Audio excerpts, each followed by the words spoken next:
Lola Bunny was redesigned. Thoughts and prayers, all fairies. I presume a lot of you have just died from a heart attack.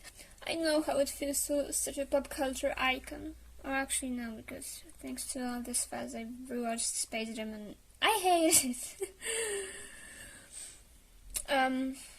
So yeah. What's up guys? I hope you're having a splendid day. So there were quite some people complaining about the new design of Lola, a bunny, because she doesn't really have as much of boobs as she used to in the first Space Jam. It's very weird to me, so I decided to make a whole video about design of female characters in cartoons, like in mainstream media and generally for kids, no adults only stuff, focusing on their bodies, because why not? So, first of all, why give Bunny human tits? This feels so weird. I know parts of it can be just an attempt to hammer home that this is a female animal. You get it? A female, not a male.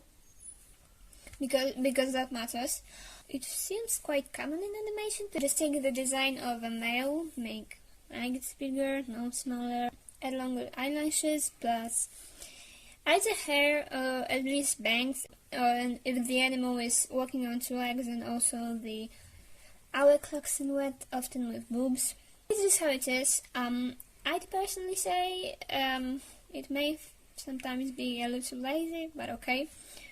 I mean, I think it would be much cooler to see creators rely more on the differences that actually occur in a species, not the human ones, but the actual ones, if there are some visual ones.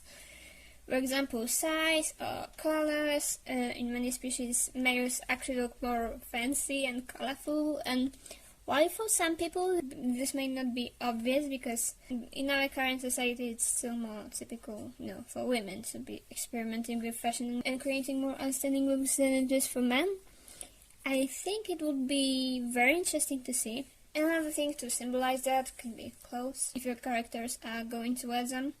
I'd say clothes are generally a really good way to show characters' personality, not only their gender. What's their background? What do they like? Do they show it through the way they dress? If they don't, then why? How do they feel about themselves? I think a great example of what you can do with animals design is Zootopia. They give their characters different clothes. They acknowledge that different species are having different sizes and played with it while creating the universe. They also played a lot with their typical behaviors and relationships. And design-wise, they've shown that you don't need to give character boobs to make them a girl.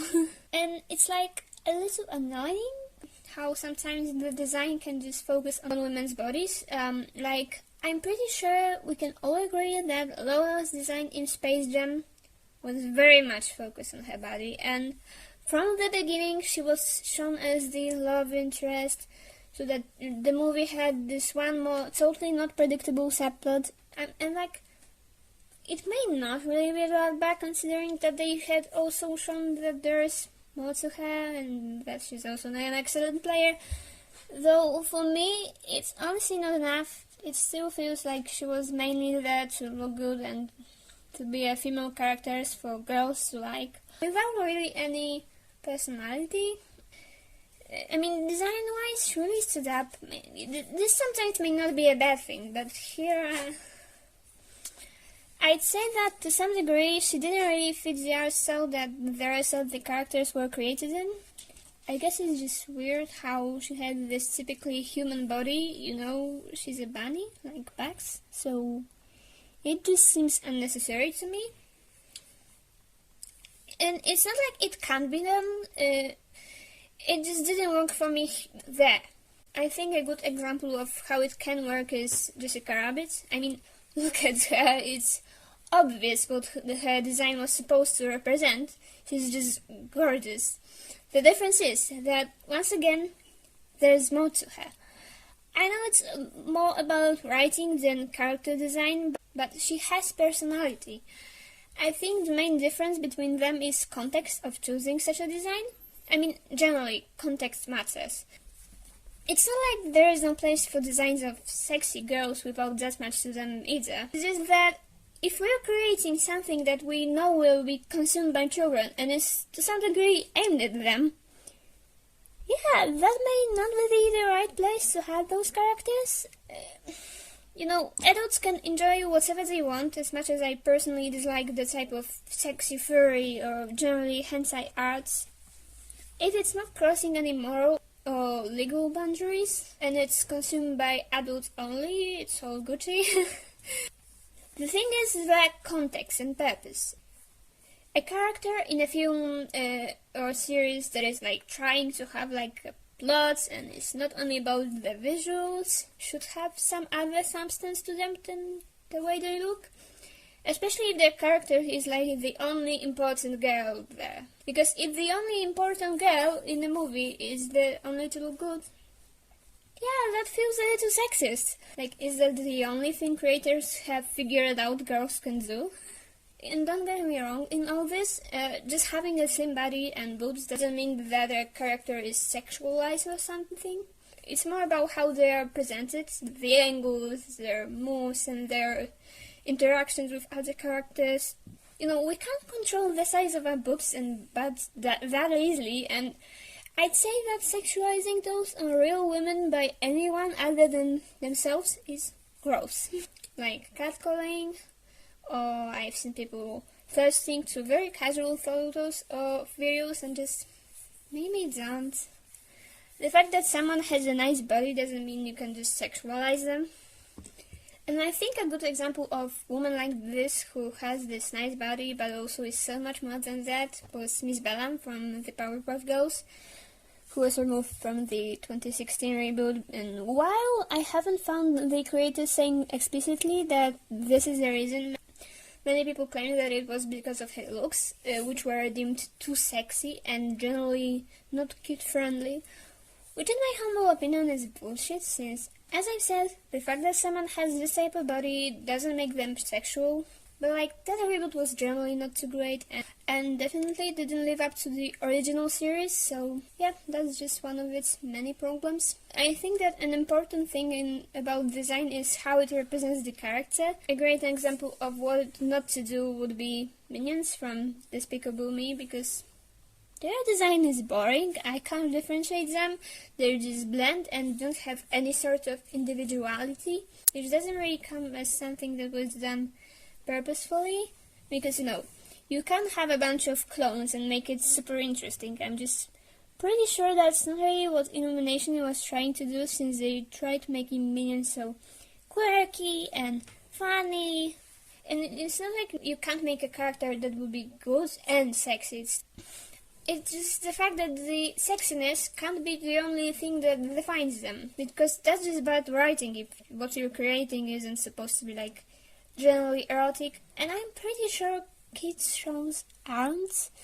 I guess a funny thing about Lola though is that she was already not only redesigned but also had her character changed in the Looney Tunes show by a lot.